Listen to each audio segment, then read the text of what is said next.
Hey everybody, Dan Fair from SHERP ET. We are across the river, and I am on some trails that have never been traversed by a SHERP. I have walked through here a little bit and done some trimming. I know that I can't get through this trail and where I'm going to go, but we'll see. This is kind of the stuff that we're messing with. The snow is deep here. Well, I kind of screwed up here. I should have brought boots, and I did not bring rubber boots. All I have is just my leather ones. But we got a lot of snow, and that's what we're trying to go through. I have absolutely no concerns about driving through here, but the challenge is how you turn around in the event that I can't go anymore. And it is extremely tight. I know that I could drive over those trees, but I don't want to mess anything up if I can help it. I just discovered I forgot the battery, the SD card for my GoPro, so I can't actually show you what's going to happen. But what I'm going to do here is I'm going to turn this SHERP around, and it is extremely tight. I mean, we don't have a hell of a lot of room to deal with. Well, I successfully got spun around. I'm going to go back, I think, and get an SD card. What a cool area. Well, I thought I'd take the SHERP across the river again here today and try to work on the trails. See how far we're going to get along. It's a little bit later than what I wanted to get started. The temperatures outside are fairly warm. It's probably in the, I guess, almost the mid-30s. So in other words, we never know what's going to happen in the river. We'll see if we go through.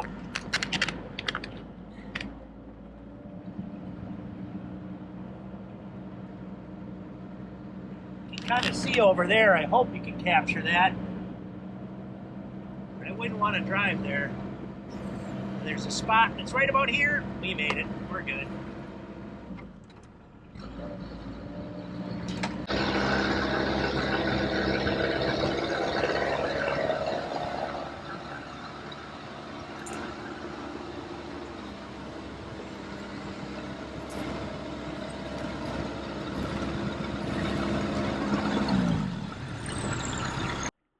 One of the challenges with filming is trying to show everybody what is actually going on in real life terrain. We are basically right now on top of a ridge. If you look down there, and I'm going down at quite a bit of an angle, you can even see the SHERP back there. We're up pretty high. And these hills on the side of this main path, I don't know if you can tell, but that's going straight down. I don't think you could walk down that. So it's kind of slippery. I even remember, I think it was actually a Sea Boys episode where they had a bulldozer and they slid sideways on a hill and kind of almost crashed. Well, the SHERP can do that too. If everything is aligned correctly, there's not a lot of grip and so forth. Those tires are just like bulldozer tracks, and you can slide sideways right along those tracks. So I did let some air out of the tires. I don't know if you can notice that. So I only got about 70 millimeters of mercury in there, so not very much at all. But that is straight down, man. We'll keep moving. That's a really cool valley. I love it. Absolutely love it. Got a little bit of track action. I don't know what all this stuff is. I think one of them is a coyote or a wolf. We'll try to check that out a little bit later here. You can kind of tell we're going up a hill again.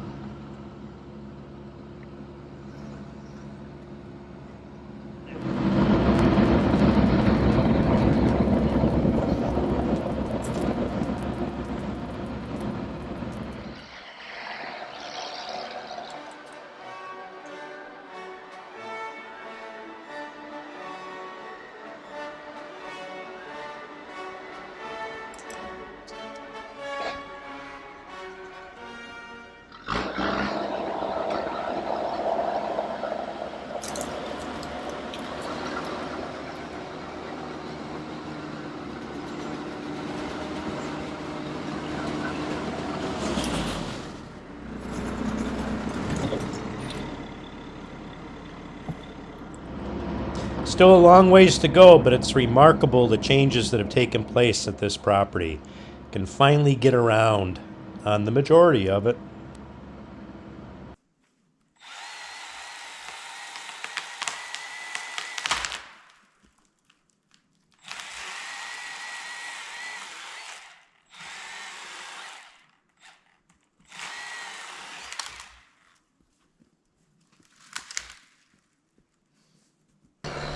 So as you can kind of tell here, this is virgin snow. This snow has not been traveled on by the SHERP or really any vehicles. So it's a little bit of a challenge to kind of wiggle around in there.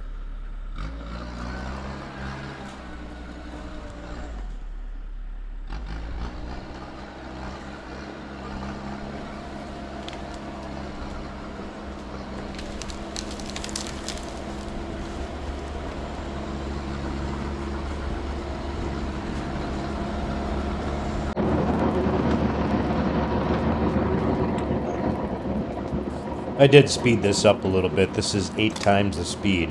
There's quite an extensive trail system over on the other side. It takes a while to get around the whole property, but it'll be even better when I actually discover the whole property. We'll get there. We'll get there. Hey, let me know if there's anything you'd like to see in the future specific on the SHERP. We are going to get some action filmed here in the near future with me going on the water and climbing back up on the ice. It's a-coming. Just hang in there, folks.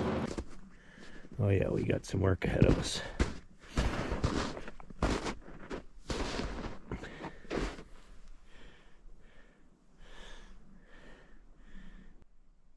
I really wish I brought the snowshoes along. The snow keeps coming up over the top of my boots. And I'm not dealing with that.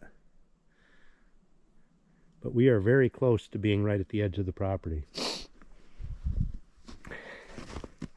It'll come. It'll come. Well, that's kind of cool. Just looking around here. There's an old... Gosh darn, this snow just is difficult. Now I'm on top and watch how far right through. Look at, there's a chair. Probably used as a deer stand many years ago. Man, this is a cool area.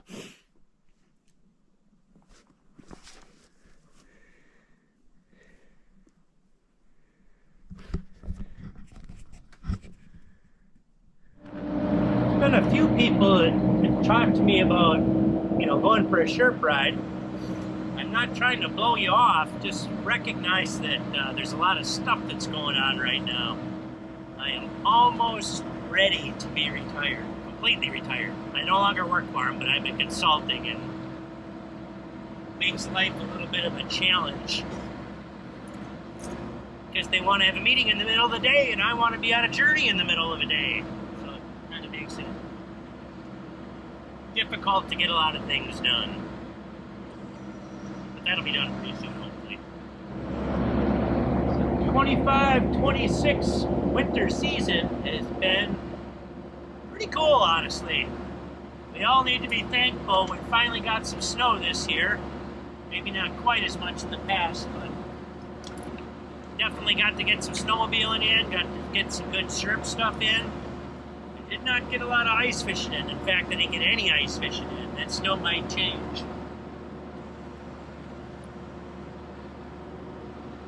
But I'm expecting here coming up that me, along with 2 other SHERPs, are going to be going on a kind of a little mini SHERP adventure that is probably going to be focused on kind of busting ice. So once we get closer to the spring, we'll try to organize some of that. And I got one subscriber who's offered to come in and do some drone footage, so maybe that'll happen. I do have a drone, but it's very difficult to try to keep up with all this stuff and drive at the same time, especially in those types of areas. Because it's exhilarating. We'll leave it at that. Very exhilarating.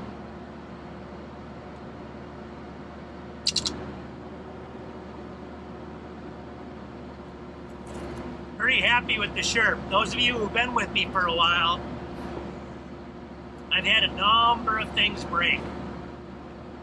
A lot of things. And for a while there, it seemed like I was working on it more than I was driving it. And that seemed to kind of dwindle down. I mean, as the change stretch, everything sets in. And part of the reason why I bought this thing, you know, is I didn't buy this for just me. I bought this for multi-generations.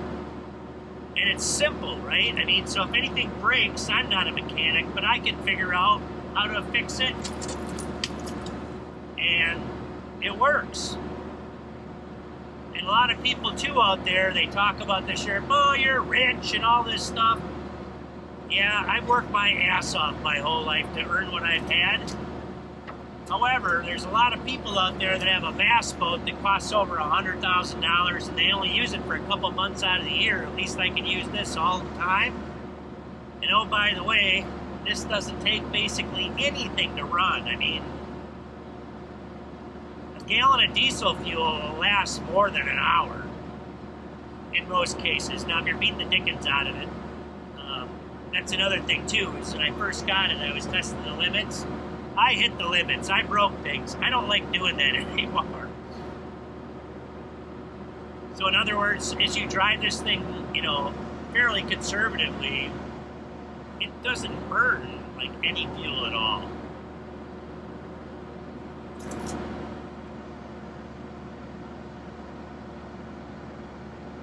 I wish it was a little quieter. But it's not.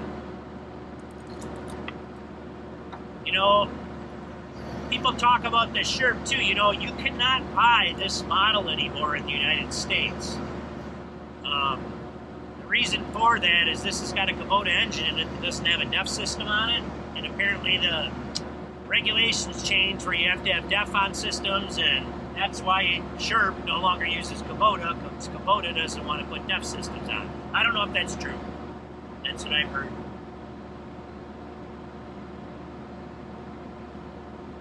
But this one is much different than the SHERP N, whereas the SHERP N, the chains as they're going around are kind of being lubricated through an oil bath.